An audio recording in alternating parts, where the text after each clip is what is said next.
8 জুলাই বাংলাদেশ প্রতিদিন পত্রিকায় আমার একটা লেখা ছাপা হয়েছে।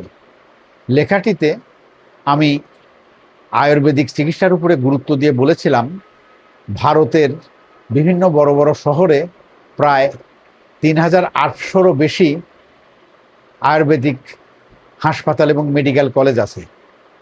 তাছাড়া ৪,০০০-রও বেশি আয়ুর্বেদিক ডিসপেন্সারি রয়েছে। সেখানে ভারত সরকার এই আয়ুর্বেদিক চিকিৎসার প্রসারের জন্য আলাদা একটি মন্ত্রণালয় গঠন করেছেন, আর মন্ত্রণালয়টির নাম হলো আয়ুষ মন্ত্রণালয়। প্রায় ৫ বছর আগে ভারতের কেরালার আমালা আয়ুর্বেদিক হাসপাতালে আমি চিকিৎসা গ্রহণ করে কিছুটা উপকার পেয়েছিলাম। ফলে গত মাসে আমি ভারতের আরেকটি আয়ুর্বেদিক হাসপাতাল, যেটা মহীশূরে অবস্থিত, সেই মহীশূরের ইন্দুস ভ্যালি আয়ুর্বেদিক সেন্টারে আমি চিকিৎসা গ্রহণ করতে গিয়েছিলাম, এবং সেখানে গিয়ে দেখলাম আমেরিকান রুগী সেখানে আছেন, অস্ট্রেলিয়ান রুগী আছেন, হল্যান্ডের আছেন, এবং একজন আফ্রিকান রুগীও সেখানে আমি দেখে এলাম।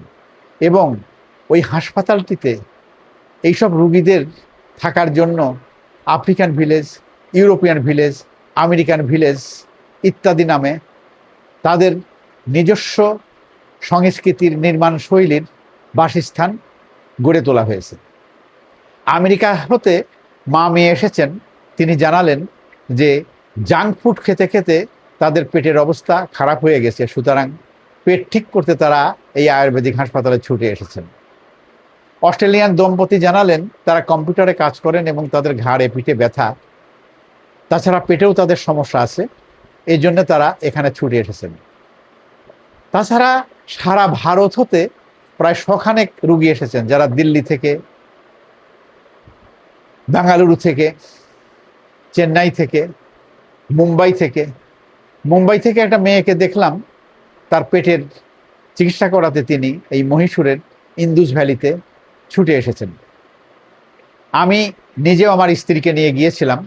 সেখানে আমার স্ত্রীর পায়ের, ওদের নামটি, অসুখটার নাম ভেরিকেস ভেন, মানে পায়ের রগ জড়ো হয়ে গিয়ে সেখানে রক্ত চলাচল বন্ধ হয়ে গেছে, সেটার চিকিৎসা হলো।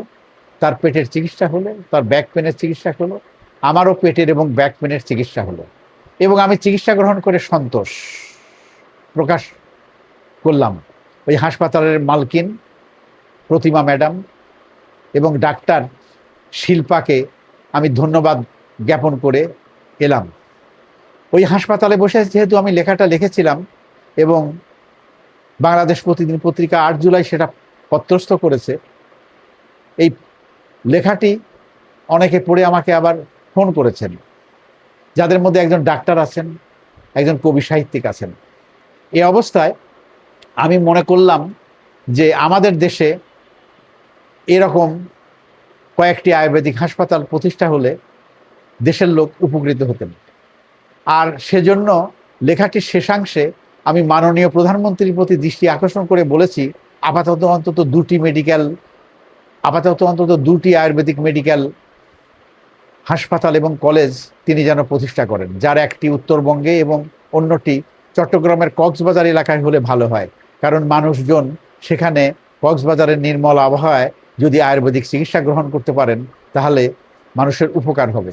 বিশেষ করে আমাদের মতো বয়স্ক লোক, যাদের আর্থারাইটিস সমস্যা, জয়েন্ট সমস্যা, পেটের সমস্যা, তাদের জন্য আয়ুর্বেদিক চিকিৎসা একটা উপকারী চিকিৎসা বলে আমি মনে করি, এবং আমি নিজেও এর সুফল পেয়েছি। এবং আমার স্ত্রী যেখানে উঠতে বসতে কষ্ট হতো, চলাফেরা প্রায় করতেই পারতেন না, তার 20% এই 15 দিনের একটা প্যাকেজ গ্রহণে তার 20% উপকার হয়েছে। সুতরাং আমি মাননীয় প্রধানমন্ত্রীর কাছে আমি আকুল আবেদন জানানোর জন্য এই ভিডিওর আশ্রয় নিয়েছি, কারণ আমার পত্রিকার ওই লেখাটি তার নেক নজরে আসবে বা কেউ প্রেস কাটিং করে তার সামনে উপস্থাপন করবেন, এমনটি আমি আশা করিনি। আর এই ভিডিওর মাধ্যমে আমি বর্তমান স্বাস্থ্যমন্ত্রী জনাব সাখাওয়াত হোসেন বকুল সাহেবের প্রতি অনুরোধ জানাবো, তিনি নরসিংদী গ্রামের চালাকচরের সন্তান। তিনিও যাতে এ ব্যাপারে মাননীয় প্রধানমন্ত্রীকে কনভিন্স করেন এবং একটি আয়ুর্বেদিক হাসপাতাল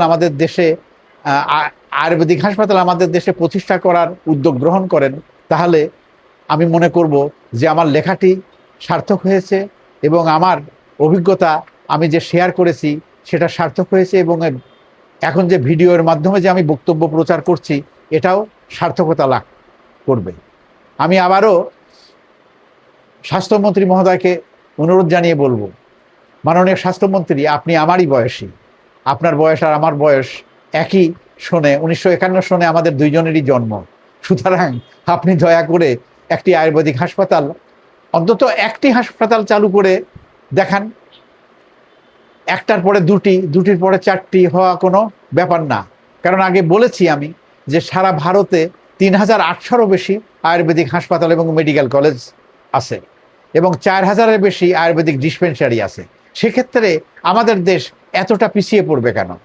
মাননীয় প্রধানমন্ত্রী, মাননীয় স্বাস্থ্যমন্ত্রী, আপনাদের দুইজন উদ্যোগ গ্রহণ করলে এই দেশে আপাতত 2টি আয়ুর্বেদিক হাসপাতাল প্রতিষ্ঠা করা সম্ভব হবে না, সে কথা আমি মোটেও মনে করি না। আর আয়ুর্বেদিক হাসপাতাল প্রতিষ্ঠা করতে গেলে প্রচুর মেডিকেল ইকুইপমেন্টস কেনার দরকার নেই, কারণ রোগের ডায়াগনোসিস করে অন্য হাসপাতাল থেকে, সাধারণ হাসপাতাল থেকে রোগের ডায়াগনোসিস করে আয়ুর্বেদিক হাসপাতালে ঢুকে পড়লেই চিকিৎসা করানো সম্ভব।